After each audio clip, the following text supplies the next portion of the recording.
Allah, the most merciful, in the name of Allah, the most merciful and beneficent. Assalamu alaikum, I am your presenter Malahat Shah. Today's topic is direct and indirect speech. Direct speech. Direct, as it is mentioned from the name itself, that it is something direct without any intervention of any other person. So direct speech is the one which is the exact words of the speaker, and it is always represented in inverted commas. Examples: he said, I am not a thief. She said, she don't agree with you. I am not a thief and she don't agree with you are the exact words of the speakers. That's why they are in inverted commas. Direct speech वो होती है जो कि बराह रास्त हम किसी बंदे की बात हम बराह रास्त उस बंदे को पहुंचाते हैं, उसकी बात को दूसरे बंदे तक. That is called direct speech. और जब वो एग्जैक्ट वर्ड्स उसी के किए कहे हुए अल्फाज इस्तेमाल करते हैं तो तब हम उसको इन्वर्टेड कॉमर्स में मेंशन करते हैं.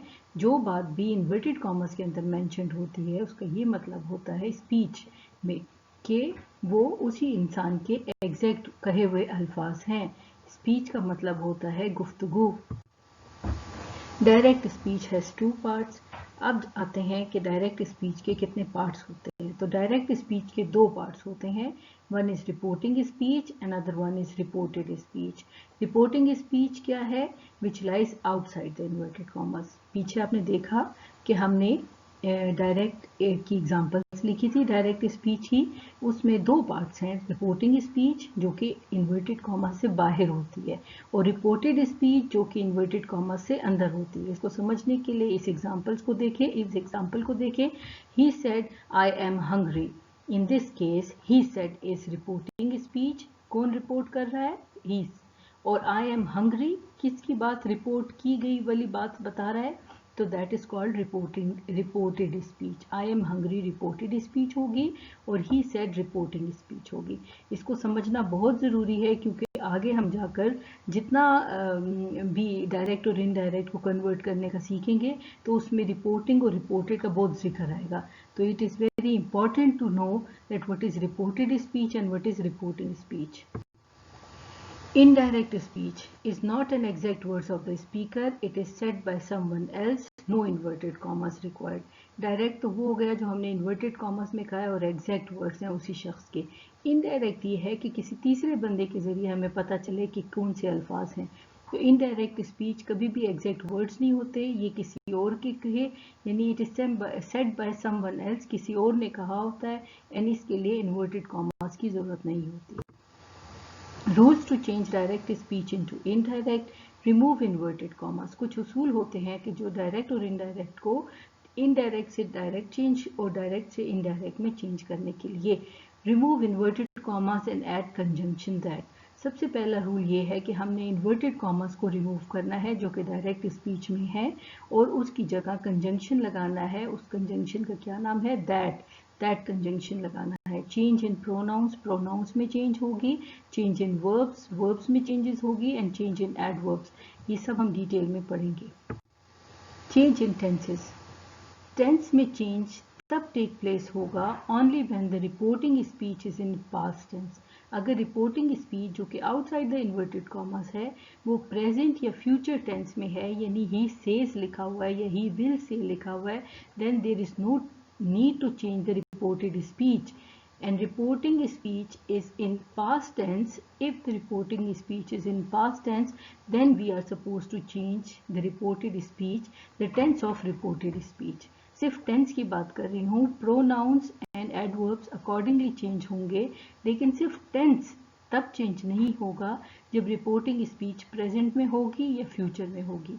फर्स्ट देख लें, जब प्रेजेंट इनडेफिनेट होगा तो वो बन जाएगा past indefinite. Present continuous becomes past continuous. Present perfect become past perfect. Present perfect continuous becomes past perfect continuous. Past indefinite becomes past perfect past continuous past perfect. Past perfect will remain the same and future simple यानी will shell becomes would. ठीक है, तो ये सब changes होंगी. Changes in pronoun. Pronoun में क्या change होगा? First person pronouns of reported speech will change according to the subject of reporting speech. Reporting speech कौन सी है? जो आउटसाइड द इन्वर्टेड कॉमर्स है, उसके सब्जेक्ट जो करने वाला फाइल है उसके मुताबिक फर्स्ट पर्सन अगर प्रोनाउन रिपोर्टेड स्पीच में होगा तो वो चेंज होगा सब्जेक्ट के मुताबिक। फर्स्ट पर्सन क्या होते हैं? आई और वी, तो ये चेंज होंगे सब्जेक्ट के मुताबिक। Second person pronoun of reported speech will change according to the object of reporting speech. Second person pronoun क्या है? ही, यू जो है वो हमेशा ऑब्जेक्ट, यानी जैसे ही सेड टू मी, तो मी के मुताबिक चेंज होगा, ठीक है। Third person pronoun will remain same, और थर्ड पर्सन प्रोनाउन जैसे ही, शी, इट है तो ये सेम रहेगा, इसमें कोई चेंजेस नहीं आएंगे। Changes in adverb. This will change into that, now will change into then, here will change into there, thus into so, today into that day, tomorrow into the next day, yesterday into the day before, ago into before, and last night into the night before. Examples को देखें। Direct speech, he said I work hard. अब भी previously जितने भी हमने rules and regulations पढ़े हैं उसको कंसिडर करें और देखें।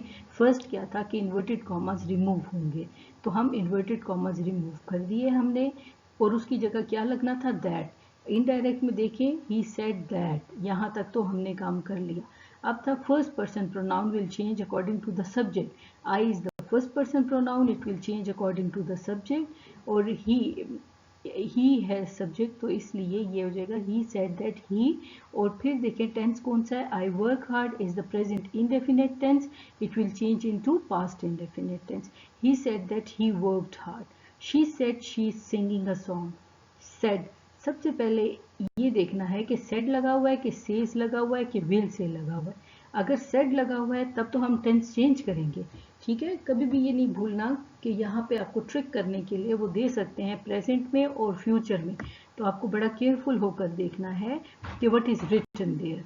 She said she is singing a song. Now according to the changes rules, we will change it. She said that she was singing a song. They said we have worked hard. They said that they had worked hard. Sarah said to me, you have not been listening to me.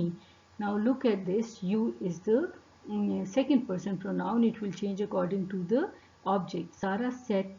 Sarah told me that I had not been listening to her. Ali said he ate an apple. Ali said that he had eaten an apple.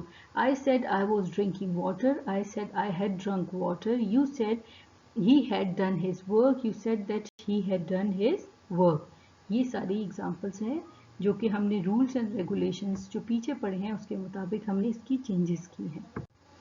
Modal verbs can, must and मे। अब ऐसे जो modal verbs आ जाते हैं उसको हम कैसे change करेंगे? He said I can climb a tree, ये डायरेक्ट है। इनडायरेक्ट में हम लिखेंगे he said that he could climb a tree. She said I must go, she said that she had to go. Sarah said I may drive there, Sarah said that she might drive there. They said to me, do। अच्छा, reporting questions, interrogative, yes no questions. आपको पता है questions 2 types के होते हैं, yes no होता है और WH क्वेश्चंस होते हैं। अगर वो वाले क्वेश्चंस आ जाते हैं डायरेक्ट एंड इनडायरेक्ट में, तो उसको हम कैसे चेंज करेंगे? They said to me, do you live here?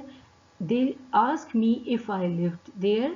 He said to me, where are you going now? जब WH क्वेश्चंस आएंगे तो where उसी तरह लिखेंगे, लेकिन बाकी उसको क्वेश्चन फॉर्म से चेंज कर देंगे। He asked me where I was going then. He said to us, when are you leaving? He asked us when we were leaving. She said to me, how will they get here? She asked me how they would get there. Orders and requests. Orders और requests are called as imperative sentences. जब imperative sentences आ जाएंगे तो उसको indirect में change करने के लिए to infinitive लगेगा। Master said to his servant, clean the room. ठीक है, Master ordered his servant to clean the room. Doctor said to the patient, avoid unhealthy food. Doctor advised the patient to avoid unhealthy food. The teacher said to the students, don't waste your time. The teacher advised the students not to waste their time. The lady said to the police officer, please help me. This is the request. The lady requested the police officer to help her. Exclamatory sentences. Exclamatory sentences expresses certain feelings or emotions. For example, they said, "Hurrah, we have won the match." It's a direct speech. When we will change it into indirect, we will write it like this. They exclaimed with joy that they had won the match. Ali said, "Alas, I failed the test." Ali exclaimed with sorrow that he had failed the test. Sana said, "Wow, what a beautiful place it is." Sana exclaimed with wonder that what a beautiful place it was. Dawood said, "How intelligent you are." Dawood exclaimed with wonder that how intelligent he was. Universal truths वो होते हैं जो हकीकत पे मबनी होते हैं और universally accepted होते हैं. All over the world it is accepted as a truth. तो उन सेंटेंसेस को हमने क्या करना है? The universal truth will remain same. It means no change in tense will take place. जब यूनिवर्सल ट्रूथ होंगे तो उसमें कोई टेंसेस को चेंज नहीं करेगा. For example, the teacher said fish swims in water. अब सबको पता है कि फिश की नेचर है कि वो स्विम करती है वाटर में. तो अब हमने इसको फिश स्वैम इन वाटर नहीं करना, ये फिर इनकरेक्ट हो जाएगा. हमने इस टेंस को सेम ही रहने देना है. The teacher said that the fish swims in water. This will be the correct indirect speech of this direct speech. Thanks for watching the video. Have a nice day. Allah Hafiz.